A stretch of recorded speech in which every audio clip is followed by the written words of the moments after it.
Egypt is roiling. And I wanted to get on somebody who really knew the region and really knew what they were talking about.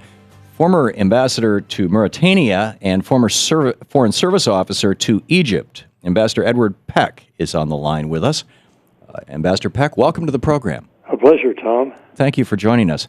I'm curious your thoughts on what is going on right now in Egypt and how this fits in the larger frame of the arc of history, at least the last few centuries of history of that country.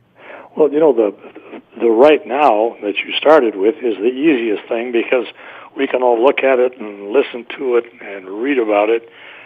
But the harder part is, you know, where's it going? And I recall back when Mubarak was finally deposed, and he was a man that I knew and worked with, everybody said, yes, it's all over. And I kept saying, no, it's just starting. Given the situation there and the fact that they hadn't had a country that was run by the people for quite a long time, like a very long time, it was difficult to imagine how the people were going to handle it, given all the disparate groups, of gender, of age, of religion, of political orientation. As they thrashed out the future course of the country, there was bound to be a certain amount of dissension and worse as these things were handled. I personally was a little bit interested in the fact that the military, which had really been running the country for about 40 years, was rumored to be prepared to give up its role, because that doesn't happen much historically. You know, somebody who's been in charge a long time kind of likes to stay in charge. But the army kind of stepped back and let them have a free and fair democratic election, first time for a long time, if ever. And now the people are expressing discontent with the way it's going, which is not unexpected, but the outcome is what's in doubt, which, of course, is what you're asking me. So I can tell you now, without fear of contradiction, that the most difficult thing to predict, by far, is the future. You can quote me. Okay, no doubt about that. I mean, all somebody need do is look at American history. We ejected the British, and then we operated under the Articles of Confederation, and then we had kind of a mini revolution or rebooting with the Constitution, and then 2 generations later we had a civil war. Yeah. And we're still trying to figure out how to make this country work. And 230 years later. Yeah, doing a good job of it. But, you know, when you give the people a voice, you got to be prepared to deal with a certain amount of chaos. Because, I mean, let's just take our country as an illustration, where we have blue states and blue counties and red counties, you know, and blue districts and red districts. And we have vast differences between the various parts of our own country, although we've had all this time to make it a little more uniform, a little more unified. Then you take Egypt. They've been at it a long time. Their civilization goes back, 3,000 years of history, recorded history. And they've been through some tough times, and they have some difficult things going on in their neighborhood. And the question has always come down to which religion is the right one and who decides which is the right one, which the world has seen be thrashed out, if you'd excuse that word, in so many different ways in so many different places. Mm-hmm. So it's going to be difficult for them. Yeah.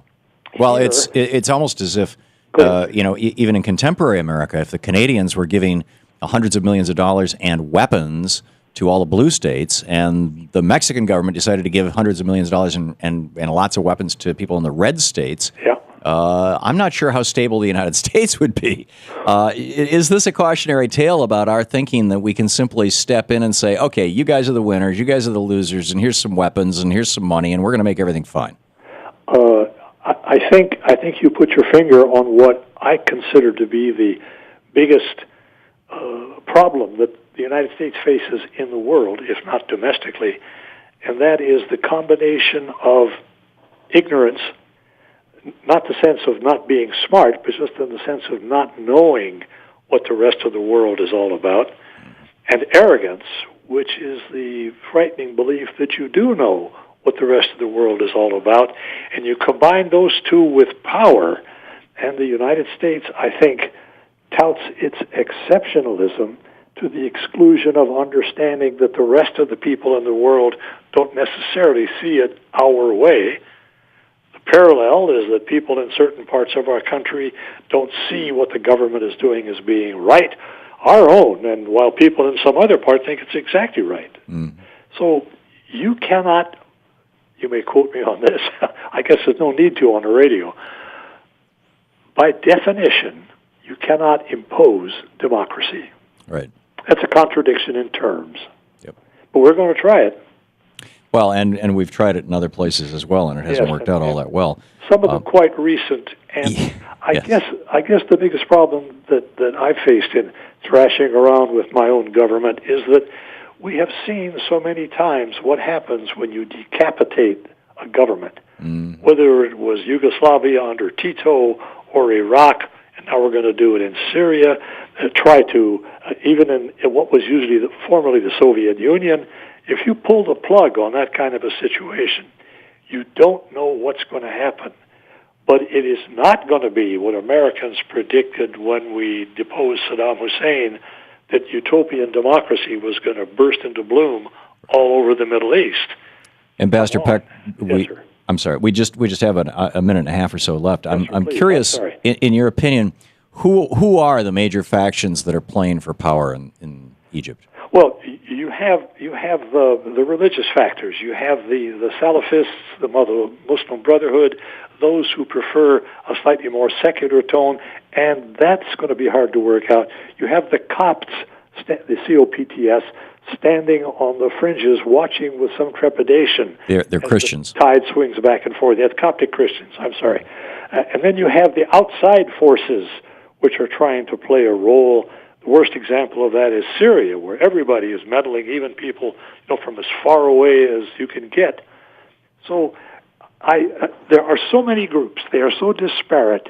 So many of them are committed to force rather than rationality and reason, that I fear it's going to be a long time before anything resembling stability returns to Egypt. And I hope I'm wrong. Yeah. Do you think that one of the major things that is contributing to the social discontent is not so much who's in power, but that when Morsi was running for president, he was promising more generous social welfare programs, the equivalent of unemployment and food stamps and Social Security, and he has not delivered on those things? Yeah, well, not on that, but the economy is in relative ruins. I must admit, and I tell you this with some embarrassment, our Secretary of State made his first overseas visit to Egypt, and in the press conference he came out and he said, and this is a quote as I remember, he said, "I told them that they must stop their internal bickering and deal with their serious economic problems." Great idea, John.